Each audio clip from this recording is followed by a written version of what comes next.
And as part of that, I want us to see us finally provide dreamers, TPS recipients, farm workers, essential workers, a pathway to citizenship, bringing them out of the shadows so they can receive the protection and representation that our laws and our unions provide.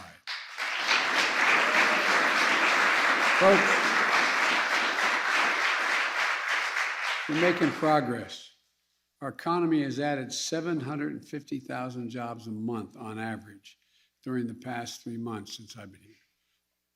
There are more than 4 million jobs since I took office. In the first half of this year, our economy grew fast at a fastest rate in 40 years. Unemployment is down. My Build Back Better investments are going to allow us to keep and progress and move further in the years to come. Just want to add one more thought in closing. While the pandemic has prevented me from traveling as much as I'd like, I've had a chance to meet with many of your brothers and sisters and many of you.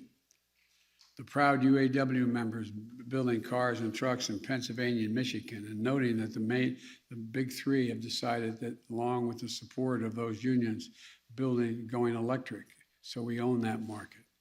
Steel workers in Portsmouth, Virginia. I remember longshoremen and firefighters in Columbus, ASME workers in Allentown, IBW workers and iron workers and nurses and grocery store workers in Cincinnati, plumbers and gas fitters in Maryland, AFT teachers in Virginia. And by the way, of course, I sleep with an NEA member every night, same one.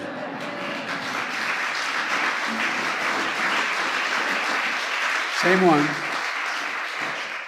Jill had her first day of full-time teaching yesterday. This year, it's back to school. And look, I've talked with union transit workers, machinists, laborers, and welders in Wisconsin. We've had Teamsters here in the White House, and the Teamsters always have my back. And last week, I met with the first responders in New Orleans. And on Monday, I dropped by some of the IBW linemen in Delaware, helping recover from Hurricane Ida. You know, in the last year has taught us anything. It's what's essential. And what's essential is you, not a joke, you and your union members. Wall Street could go on strike, but all of a sudden, in the middle of this Ida, every IBEW member resigned, we'd be in real trouble. I say that to make a generic point.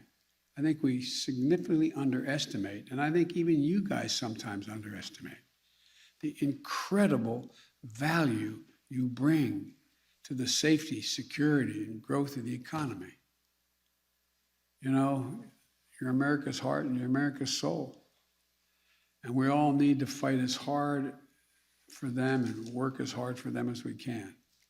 And I want to say the press was very, not just the press, a lot of people were very, very skeptical that when I was talking about we had to deal with the environment, that labor would never help. Well, guess what? Labor's the reason it's working. Labor stepped up because you all understand, and I made a promise and I'll keep it, that what we're talking about here is when you think of global warming, think of jobs. Jobs.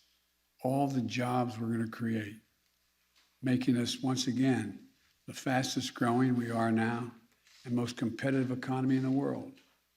So folks, you do it all. I'm sorry to go on so long, but I can't thank you enough for all you've done for the country and what you've done for me over my career. You've educated me, you've brought me along, and you've always been there. Now, I'm supposed to stop and walk out of the room here.